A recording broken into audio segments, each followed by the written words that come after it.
Thank you So so much. maybe Davis, you take a preview from where you began. Yes, yes. Okay, thank you. Maybe we could Mm, begin from slide 2, if you don't mind. okay, let's begin from, yeah, slide 2. And I will go through very fast. When I come up to the two that I've already talked about, maybe I'll go to the others because of time. Maybe we can come back to them later as we do a summary or conclusion and some reflection at the end. So our topic was fostering critical thinking through speaking and listening. Maybe you can go to the next slide.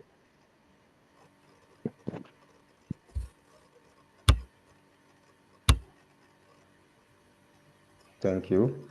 So we had spelled out the objectives for this webinar, and we said that by the end of the webinar, participants should be able to know and use the different speaking and learning activities to foster critical thinking in their students.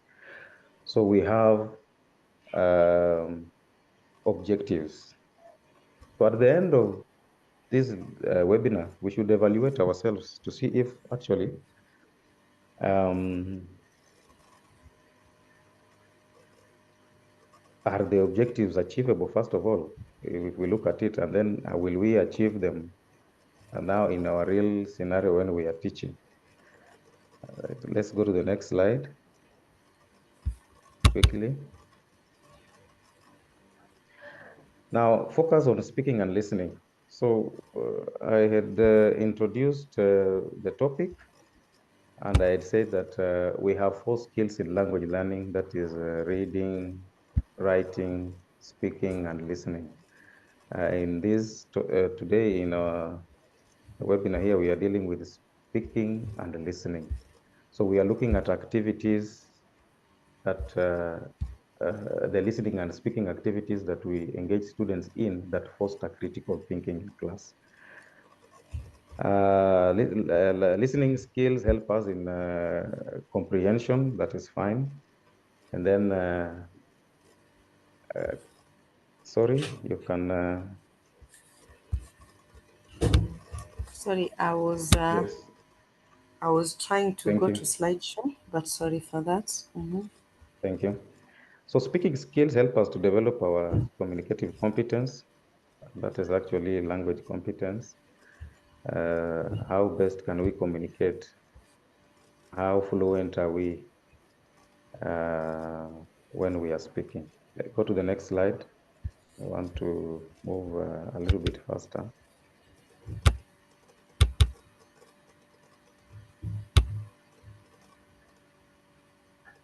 So you can see that slide has an image there of a head and a ball. So critical thinking actually involves our mind, or so to say, our brain. And by definition, so we put there a definition, uh, critical thinking is the ability to analyze information objectively and form reasoned judgment by actively questioning assumptions, so interrogating assumptions, evaluating evidence. So you've been provided with some evidence or answers, but you still question it if they meet a threshold that you know that is the right thing, and considering different perspectives to arrive at well-supported conclusions. So you are giving room also, that is flexibility now. You're giving room for other information to come in so that you compound one uh, well-reasoned out argument, answer, or solution to a problem. So I think when we engage our students in critical thinking, we are actually asking them to use their minds and look at issues in a broader perspective, and then come conclusively with well-reasoned out arguments or responses to questions. Let's go to the next slide. Thank you. So we began by looking at activities, speaking and listening activities that foster critical thinking. If you look at that slide, there is the activity number 1, discussions. At in many times we engage our students in group discussions, and what we normally do is we give them a question and then we ask them to go and do them in their groups, because we have given them groups in class. So once they are done with that, like my practice is that when I give them a question, they know very well there is presentation time. So they have to discuss. Apart from them following the group dynamics that is always well stipulated, or the organization of a group, there is the aspect that we have to be very exhaustive. That is presentation. Now, in this presentation, that's when we will know that they actually engaged in a discussion, and they actually came up with the well-reasoned out answers or perspectives regarding the challenge that you have given them, or the question that you gave them. So group discussions is a very critical activity that all of us have engaged our students in. And when we engage them in group discussions, actually we are asking them to be critical thinkers, so that they explore an activity, a question, and then come up with answers. So group discussions are one way of fostering critical thinking and listening. It requires research. And of course, there's that aspect of research. When you give them a question and you tell them to go and discuss, they have to research and then come back with the responses. So research, active participation, following the group dynamics, as I've said, and then it culminates in presentation. So in the group, if they follow the order of the order in which we have with in which group discussion should be conducted, there is things to do like turn taking. Okay, that turn taking means there is listening. There is one person who is listening. There are others who are listening, and there is one person who is speaking. So that order is also a way in which listening and speaking is fostered. And then there is the part of presentation. When they are presenting this, their response, when they're giving up their responses, we listen to them. And it is us to judge whether they are giving the right thing or not. So when they sit as a group and they come up with well-reasoned out arguments, we will listen to what they say and speak up on the point that they have also given. So as they speak, we listen. So that is one very key speaking and listening activity that foster critical thinking in class or in our teaching and learning situations. I talked about role playing. There's the second one there, role playing. And I was saying by simulating real life situations or assuming roles played by characters, individuals are able to explore different perspectives. And I think I had explained this earlier on. Maybe it is just going over, and it's very clear there. So we are able to creatively develop solutions to challenges. When we act out, like the way we watch the stage performance of maybe set books, or we have a skit in class, maybe we want to highlight an issue that we have seen, a contemporary issue, and then we do a skit for it. So when we do that skit, we are actually maybe it's a problem, and then we are looking at how we can solve that problem. So in the same skit, we have creative ways in which that problem can be solved. So that's why role playing is also another key activity, listening and speaking activity that fosters critical thinking. Please go to the next slide.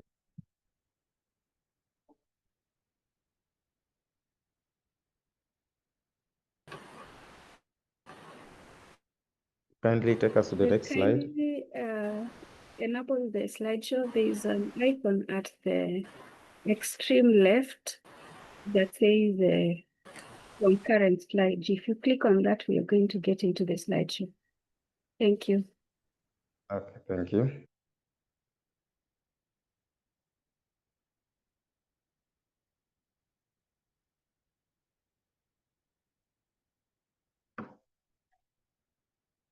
Caroline, I think she has just ended the slide, the sharing. I don't know.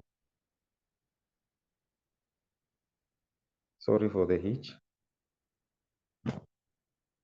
No problem. Technology.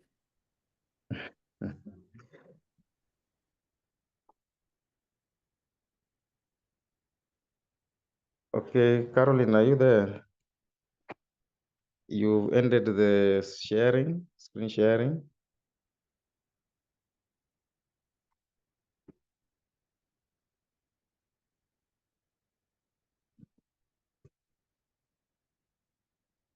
Okay, we shall proceed. Maybe when she I think bring, she has gone offline. she has gone Let me try offline. to call her. Yeah. Okay, maybe we can proceed when she comes back. She's the one who is sharing from her side because I also had a problem with power this other side.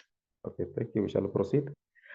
So another listening and speaking activity that we can employ to foster critical thinking is problem-based learning.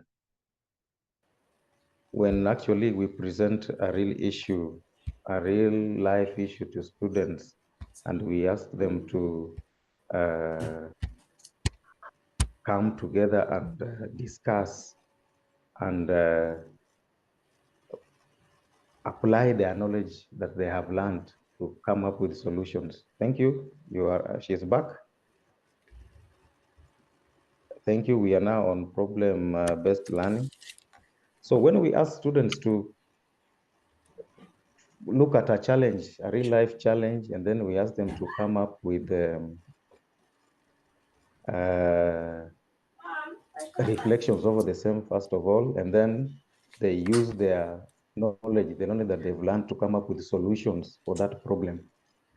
So we take that problem to them and we ask them to, it now becomes student-centered. We ask them to come up with solution to such a real life problem. So in so doing, as they discuss, they will come up with their perspectives. And the main issue about critical thinking is that you come up with the perspective, because we can have different perspectives, and then we can converge our perspectives into one when we have already, when we now reason out well and agree. So they can use their knowledge to analyze information and develop solutions collaboratively. Now that it might be a problem that any of them has gone through, or some of them have gone through. An example is when you ask them maybe, how do you handle depression? How do you handle depression? Maybe a question can be, how do you handle depression? Or have you ever handled a person with depression? So this is a problem that is there. And when they sit down and they discuss, they can give personal experiences or what they have observed, and then they can now conclusively come up with the solution to such a problem on how to handle people with depression, or how to identify depression in people and help them to solve it. So those are problem-based learning. And in so doing, in the discussion, they are actually engaging in critical thinking. So that is problem-based learning. And critical thinking is fostered through the ability to gather information about a problem, analysis, evaluation of options, and implementing the same. And next slide, we also have, please go to the next slide. Thank you. Using open-ended questions and active listening. This one we do in class severally. When we pose open-ended questions to students, and we ask them to engage in deep thinking. In fact, the word there is deep thinking. Those open-ended questions open up the ideas from them, so they can come up with different ideas, and then maybe you know the responses as the teacher. For them, when they engage in it, and as they listen to what others are saying in class, and then at the end, maybe you can come and conclusively give them what actually is the right responses for the question. Then you would have engaged in active listening, and there is also speaking, and you will have also engaged them in thinking. So critical thinking would have been fostered. I think so. We have used this severally in class, posing a question. For instance, when you maybe pose a question like, how can we deal with the Gen Z protests? How can we deal with the Gen Z protests? You know, them being also Gen Z, they will give a lot of opinions or perspective about how to deal with the Gen Z. And they will be speaking from their hearts out, or from the experiences they've had. And by so doing, as they give those perspectives, you listen to one student, to the other, to the other. Ultimately, they now converge in and agree that particular perspectives are maybe right to apply when we are dealing with Gen Z. So such an open-ended question fosters critical thinking, and it's a listening and speaking activity. Please, Caroline, you can go back to this. This, I think, is the last slide. You can go back to the other slides. Just before that, we had Which one in particular? go to slide number 8.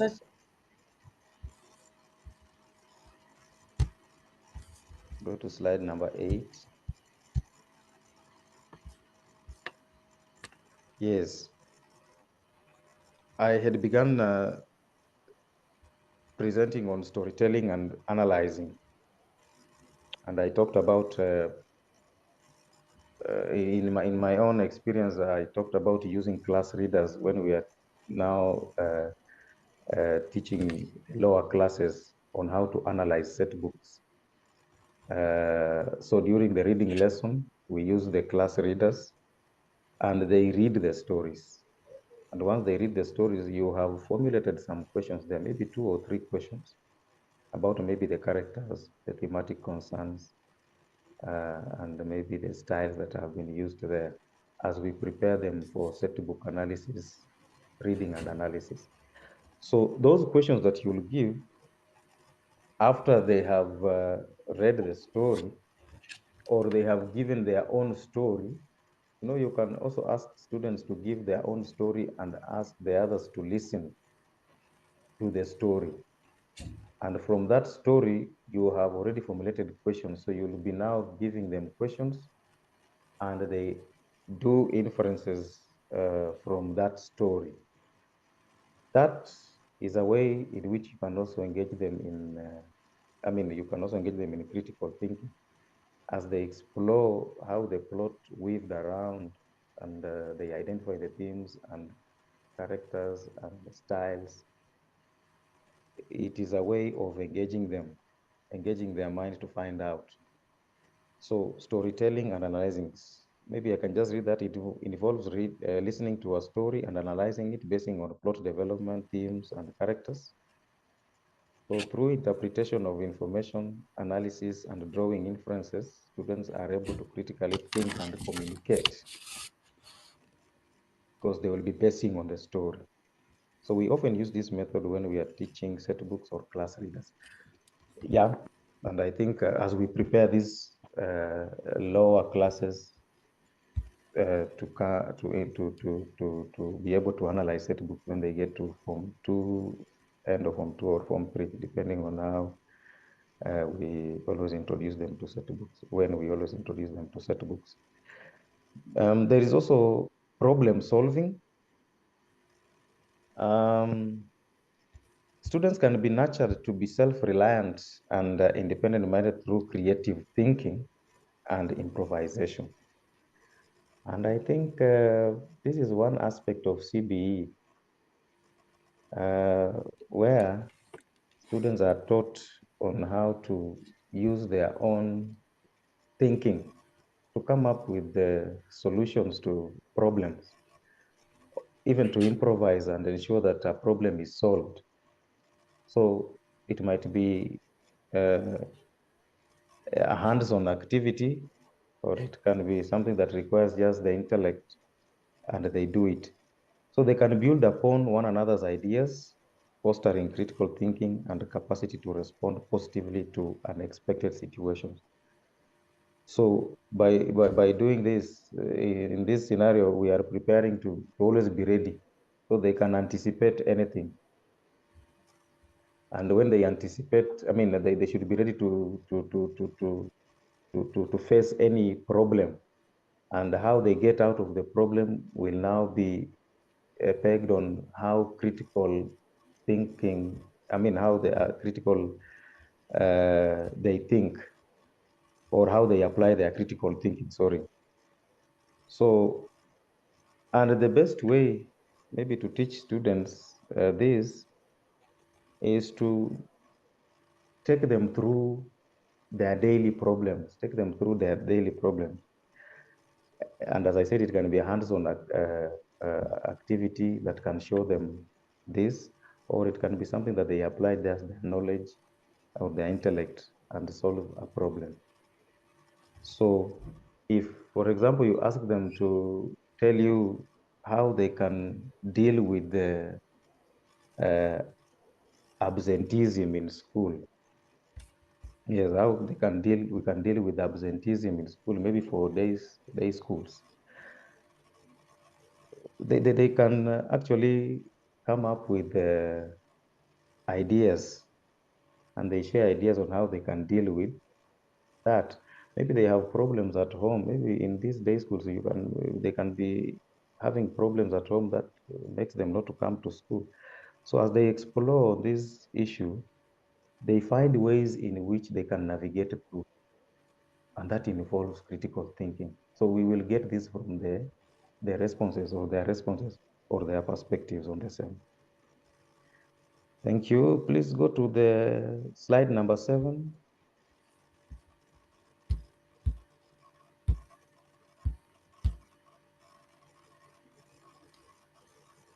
Yes, I think the last, I had talked about debates commonly used in our schools, and we said debates are the best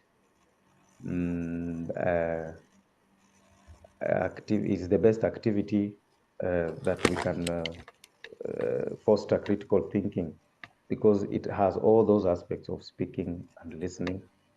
As students develop their arguments, they do research. First of all, we normally give a topic before, and then they look at it, they research points for, points against. Researching is also part of critical thinking, because they will be exploring materials and then finding the best points for them to come and give pro or against, to give points supporting or against the topic. So, and as they stand in front of the other students, that is speaking. And the other students will be doing what we call listening.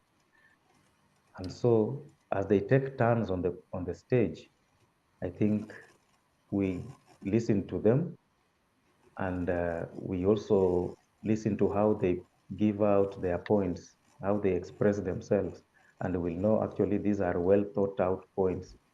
These are perspectives that have been well researched. So that's why debates are also the best in fostering critical thinking in Uh, school. So there is, maybe, sorry, Davis, maybe just yes, to add on something yes, about the debates. I hope I'm yes, clear. yes, you're Yeah, clear. during the debating session, the students are compelled to reason out and find out whether the arguments of the opposing teams are valid or not valid.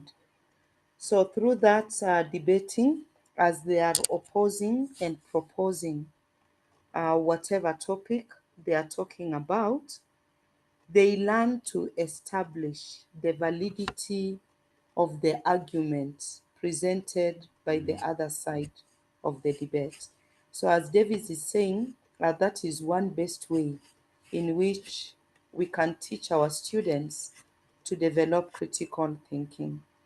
For instance, if you move a motion, maybe talking about is education necessary in the current society or not. So somebody will argue out and debate on that motion. And they will also listen to the other opponents who are opposing the motion. And then they will come up to a valid conclusion over the same.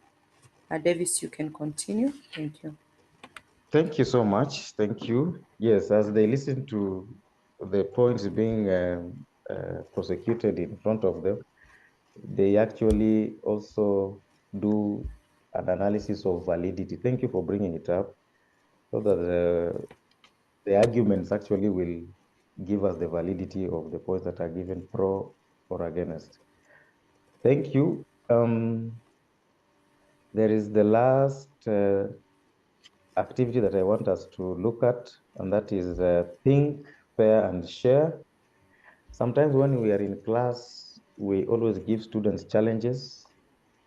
And a challenge is something like you are giving a question to a student or to your students in class. And first of all, you want them to individually explore or look at the question and come up with the responses. If not responses, maybe how is the student viewing this question, the perspective now? And as they jot down their perspective or their responses, uh, you also ask them to pair up. When you ask them to pair up, they share ideas. This sharing of ideas is actually a way in which we are fostering listening and speaking. And after they share ideas, maybe they will look at their points and see which ones are common. And they also explain the different points that they have will be explained as they discuss. And then they have a common responses. I mean, they have common responses that are well thought out and they have agreed upon. Now they have to share. So this one will involve the whole class. After they have paired up, they have reasoned out as a pair. It reaches now that stage where they have to share with the rest of the class. So in the sharing, we also get to know the perspective of other students in the class uh, as they share with the rest. So this is also another way in which we can engage them, first of all, at individual level, then secondly, when they are pairing up, and then lastly, you ask them to share with the group because it's for the benefit of the whole class. So we might have different responses, and students should get to know what other students also had or thought about the same question that you would give them. So it's a very good activity that you can engage students within class to solve a problem from a problem in a question that you have given. So it involves giving students an activity, a question, or a task, and allowing them to have self-reflection, paired discussion, then sharing perspectives or thoughts with a larger group. This fosters collaborative learning, critical thinking, and communication skills. So I think those are the few, or I don't know, many points or activities that we explored in this webinar. And I would welcome any other contribution later on. Maybe we can go to the last slide. The last slide, please.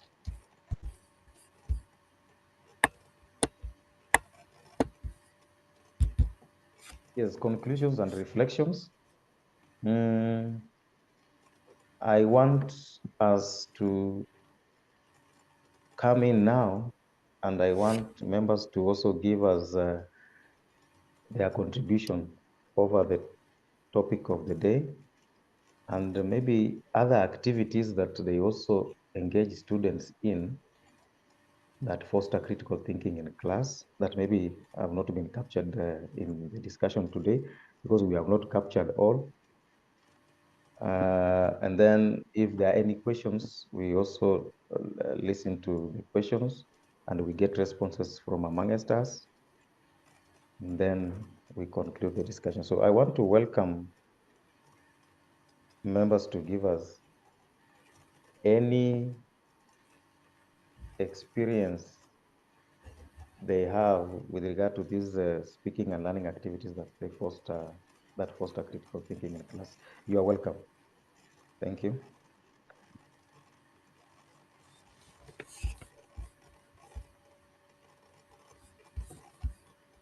Any who is ready to share with us or any contribution over the same?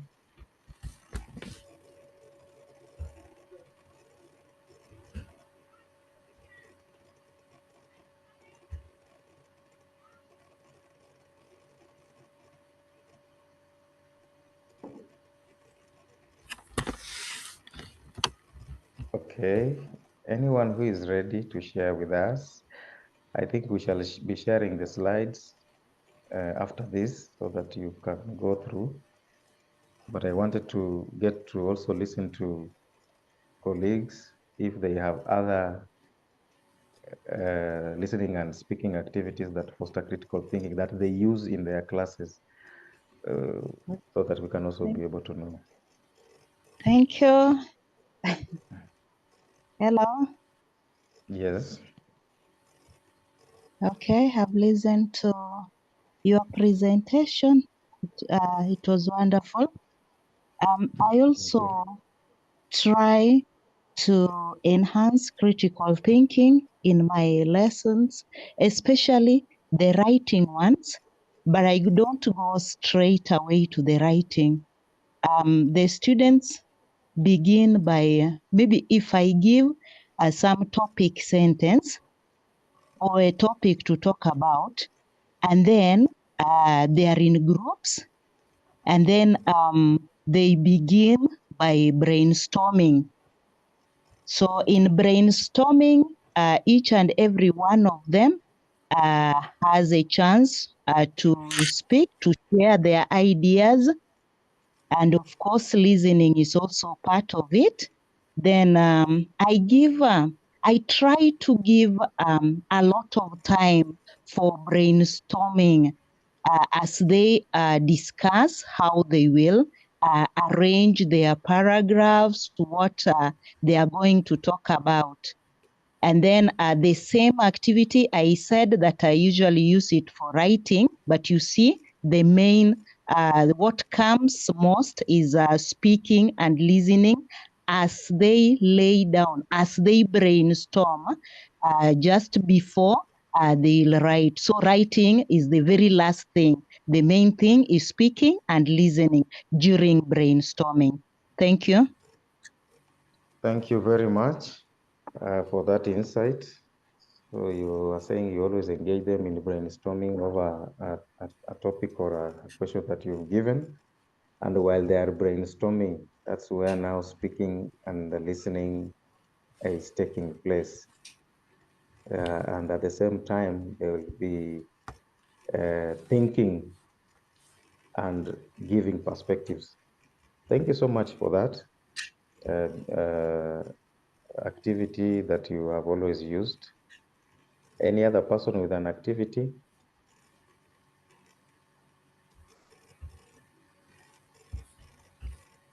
Or a contribution? This is a session which is open to us. We have just 5 minutes and then we proceed. Good evening, everyone. I'm Irene from Kenya. I think riddles is also good. The use of riddles, it enhances the critical thinking aspect of it.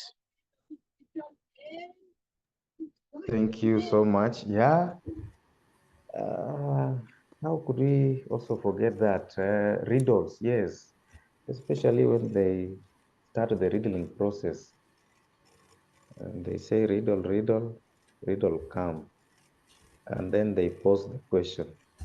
Of course, there's always that moment where everyone is thinking about the answer. Yeah, that is right. So, and as they think about the answer, I think their mind is opened up into different uh, perspectives over the same riddle. And you see, they always give wrong answers. That means the different perspectives shows that actually they are thinking differently. And when we say that no, when we say that's not the answer, they again continue thinking until when maybe the response is given. And if it is not given, we go further with the riddling process. So I think riddles are also one way of fostering critical thinking in class. Thank you so much, madam. Any other contribution?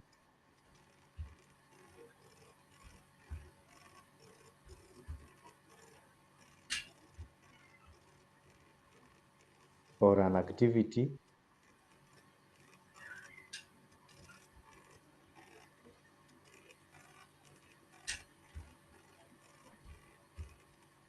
Okay.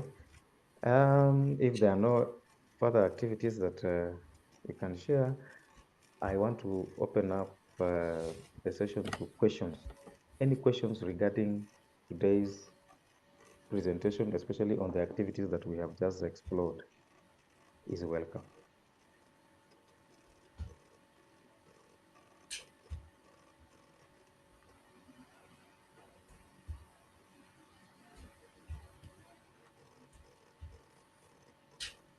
Any questions?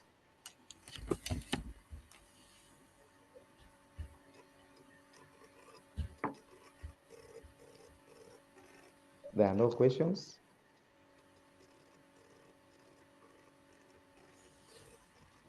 Maybe I will pose a question. I will pose a question to, now that nobody is posing a question to me, I will pose a question to Hello, sir. the participants. Yes. Yes, good evening. Good evening, sir. Good evening. My name is Abdallah Ndegwa, and I just wanted to add on the activities that can foster critical thinking in a classroom. Thank you. One that I have is debate session.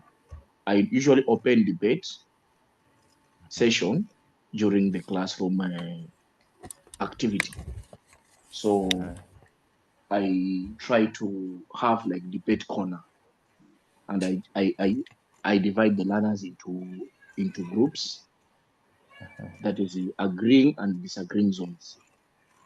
And then I try to give them a motion that they can do arguments, they can disagree, they can agree, and through that they usually develop the argument skills. And in that process, I can see that it can foster critical thinking and logical activities in them. That's what I wanted to add on that. Thank you so much.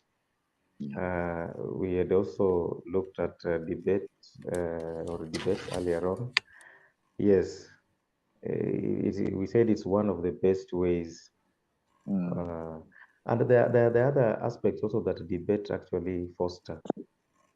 Stage management, Yeah. confidence. Okay, so exactly. yes, and we are encouraged to use debates because when students actually are given that freedom to express themselves, that's when you know actually they are engaging themselves in activities that are allowing them to express themselves from the research they've done. Thank you. Any other contribution? Because we have a few minutes before we end up the meeting. The last contribution or question? Maybe there is something I would like to add. Yes. Something I would like to add when we are doing the teaching of critical analysis in our students. Maybe we can vary the different methodologies depending on the type of the critical skill we want to teach our students. For example, if we want our students to have a deep critical listening skill over something, maybe it is an empathetic listening. There is a way we can use the ways we have said. For instance, a riddle. You can pose a riddle to allow our students to think empathetically about a particular situation. If it is a problem solving, maybe we can use the debating approach to enable our students critically think about a solution to a particular challenging thing.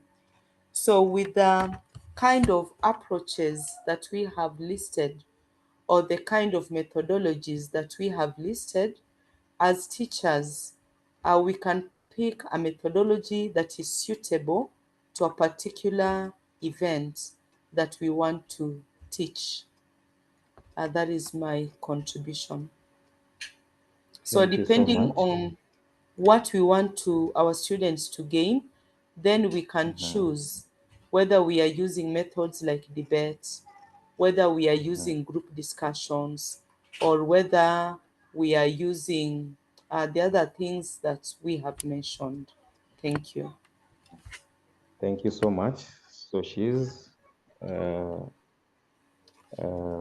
that we have to vary methodology, or we pick on these activities that you said for a particular or specific critical thinking aspect that we want to inculcate in the students or test on the students. That is fine. Thank you so much. Maybe we go to the next slide as we close up. All right. That is the end of our presentation today. And I want to thank all who have attended. To say thank you in Spanish, we say gracias. So gracias to you all. And thank you for attending.